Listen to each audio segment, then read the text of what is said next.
সুস্বাগতম বন্ধুরা, আমি অনামিকা মুম্বাই থেকে আবারও একটা রান্নার রেসিপি নিয়ে অনেক দিন পর আপনাদের সামনে চলে এসেছি।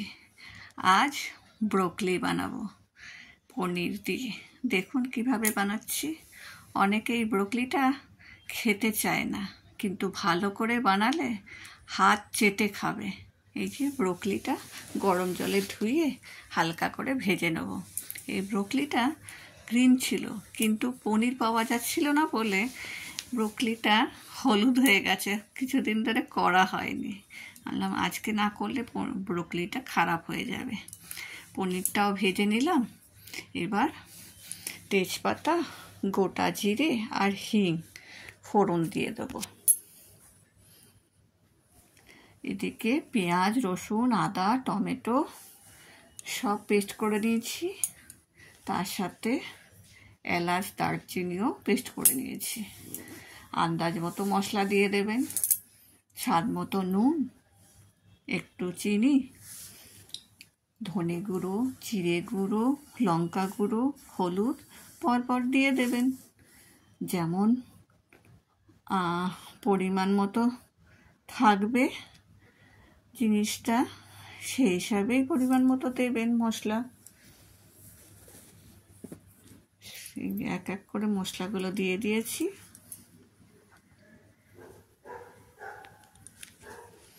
এবার এটা ভেজে নেব। ভালো করে না ভাজলে কাঁচা একটা গন্ধ থাকবে, তাই না? এই যে কি সুন্দর এখন গন্ধ আসছে।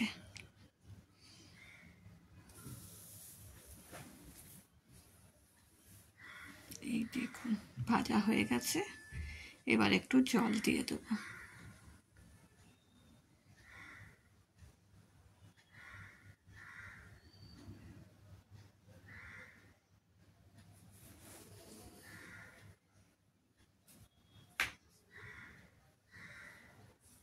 এদিকে টমেটো, আলু, মটরশুঁটি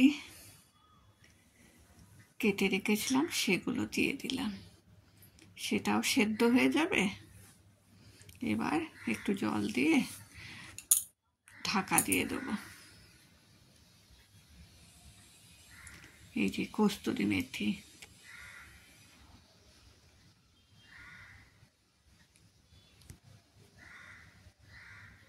এটাও দিয়ে দিলাম।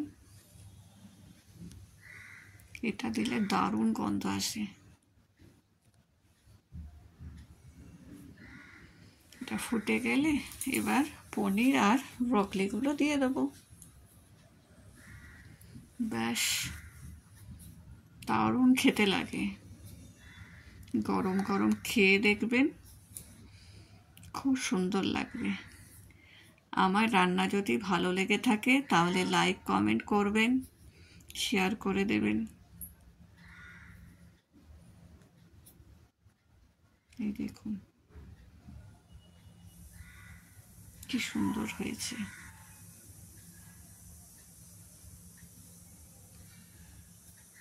চলুন টাটা। কেমন লাগলো অবশ্যই জানাবেন।